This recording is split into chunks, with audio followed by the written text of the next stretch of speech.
বন্ধুরা টলতে শুরু করেছে শি জিনপিং এর সিংহাসন, এবং তার কারণ হলো ভারতের একটা তুরুপের তাস, যা ভারত 6 দশক ধরে কোনোদিনও চীনের বিরুদ্ধে ব্যবহারই করেনি। আর এবার ভারত তা ব্যবহার করে ফেলেছে।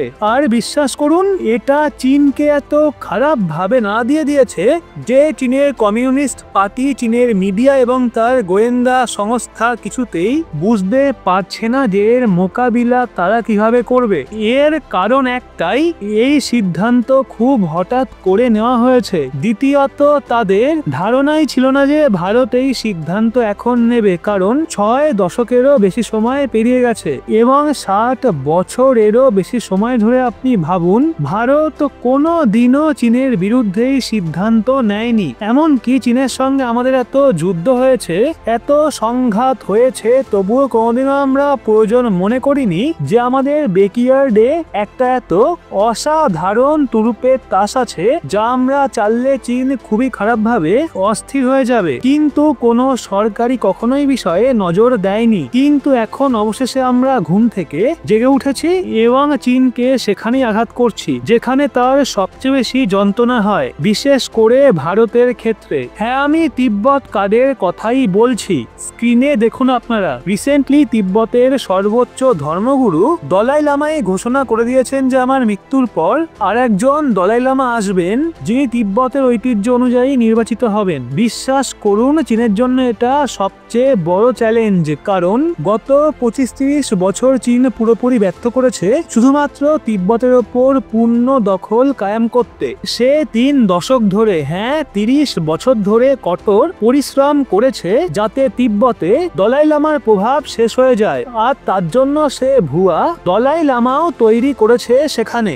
এমনকি চীনের কমিউনিস্ট পার্টিয়াদের কমিউনিস্ট লোকদের ধর্মগুরু বানিয়ে তিব্বতের মধ্যে পাঠিয়েছিল যাতে তারা সমর্থন করে চীনের মনোনীত দলাই লামাকে। আর তারপর সেই দলাই লামা ওই চীনের কমিউনিস্ট সরকারের শাসন মেনে নেয় এবং তিব্বত চীনের অখণ্ড অংশ হয়ে যায় চিরতরে। কিন্তু এখন চীনের বিরুদ্ধে দলাই লামা ফ্রন্ট খুলে স্পষ্ট বলে দিয়েছেন যে আমার মৃত্যুর পর আমাদের একটা নতুন ধর্মগুরু হবে এবং সেই ধর্মগুরুকে তিব্বতের মানুষরাই বেছে নেবে। হ্যাঁ, সেই মানুষরাই যারা চীনের হাত থেকে জীবন বাঁচিয়ে ভারতে শরণ নিয়েছিলেন, তো তারাই আগামী সময়ে নতুন এক ধর্মগুরু বেছে নেবেন। এবং বলা হচ্ছে যে এই ধর্মগুরু চীন থেকে হবেন না, বরং তিনি তাদের মধ্যে থেকেই বাছাই হতে পারেন যারা সারা বিশ্বে ছড়িয়ে আছে এবং চীনের কমিউনিস্ট পার্টির ভয়ের ছায়ার মধ্যে বাঁচছেন। বিশ্বাস করুন, এটা ভারতের জন্য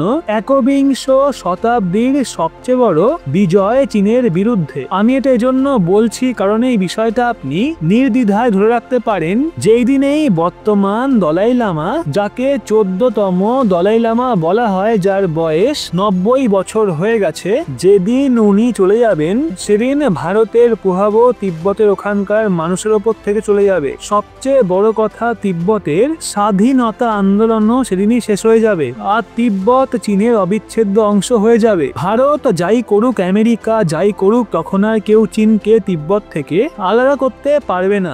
এই কারণেই ভারতের জন্য সবচেয়ে প্রয়োজনীয় হচ্ছে যে বর্তমানে দলাই লামা এমন একজন 15তম দলাই লামা স্থাপন করে যান যিনি চীনা কমিউনিস্ট পার্টির প্রভাবের বাইরে থাকবেন এবং তাদের নাগালেরও বাইরে থাকবে। তবে ধাক্কা ভারত তখন পেয়েছিল যখন কয়েক বছর আগে এই দলাই লামা বলেছিলেন যে আমার কোনো উত্তরসূরি অর্থাৎ কোনো সাকসেসর হবে না। এই কারণেই ভারতের জন্য এটা খুবই স্বস্তির খবর যে অবশেষে দলাই লামা জানিয়ে দিয়েছেন যে হ্যাঁ, আমার একজন উত্তরসূরি হবেন। আর এর সাথেও স্থির হয়ে গেল যে ভারতের প্রভাব তিব্বতে বজায় থাকবে এবং তিব্বতের মানুষের মধ্যে বজায় থাকবে। সেই সাথে তিব্বতের স্বাধীনতার যে আন্দোলন সেটাও চলতে থাকবে। এটা চীনের জন্য একটা অত্যন্ত সংকটময় সময়। এই জন্য দেখুন স্ক্রিনে চীনও খুব মেপে ঝেপে স্টেটমেন্ট দিয়েছে।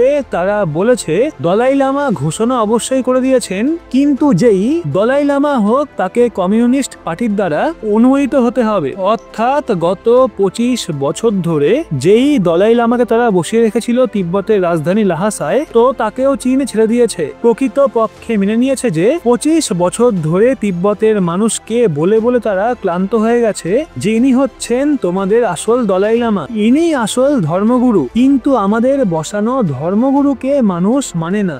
এই জন্য তারা যারা 14তম দলাই লামা, যিনি তার ভক্তদের সঙ্গে ভারতে আশ্রয় নিয়েছেন, তাদের সম্পর্কেও কোথাও না কোথাও এই কথা মেনে নিচ্ছে যে নিশ্চয়ই আপনারা নির্বাচন করুন, কিন্তু আমাদের অনুমোদন থাকা চাই। অর্থাৎ চীন কোনোভাবে প্রভাবিত করতে চাইছে যাতে যে 15তম দলাই লামা হবে তার মধ্যে চীনেরও প্রভাব থাকে। এই জন্য ভারতকে ভীষণ সতর্ক থাকতে হবে যাতে চীন আসন্ন 15তম দলাই লামা নির্বাচনের প্রক্রিয়ায় কোনো স্টেক না রাখতে পারে। তো চীনের কোনো লোক যেন সেই নির্বাচন প্রক্রিয়ায় অংশগ্রহণ করতে না পারে। যাই হোক, এই পুরো বিষয়টা থেকে আপনারা নিশ্চয়ই বুঝে গেছেন যে আজও তিব্বতে স্বাধীনতার দাবি কতটা প্রবল। আর আজও যদিও দুনিয়া ওয়ান চায়না পলিসি অনুযায়ী মানে যে তিব্বত চীনের অংশ, তো ওই তিব্বতের মানুষরা কোনো দিনও তা মানবে না। ওরা ওদের দলাই লামাকেই তাদের ধর্মগুরু এবং সর্বোচ্চ কর্তৃত্ব বলে মানবে। এই জন্য এটা ভারতের কাছে আজও একটা তুরুপের তাস এবং ভবিষ্যতেও চীনের বিরুদ্ধে সেটা অ্যাক্টিভ থাকবে। তো বন্ধুরা, ভারত তিব্বত মৈত্রী সম্পর্কে আপনার কি মতামত সেটা অবশ্যই নিচে কমেন্টে জানান। এবং যদি আপনি মনে করেন তিব্বত একটা স্বাধীন রাষ্ট্র হোক, তাহলে অবশ্যই কমেন্টে লিখবেন ফ্রি তিব্বত ফ্রম চায়না। দেখা যাক কতজন ভারতীয় তিব্বতকে সমর্থন করেন। আর এরকমই লেটেস্ট ইনফরমেটিভ ভিডিও পেতে সাবস্ক্রাইব করে চোখ রাখুন রহস্য বাংলার পর্দায়।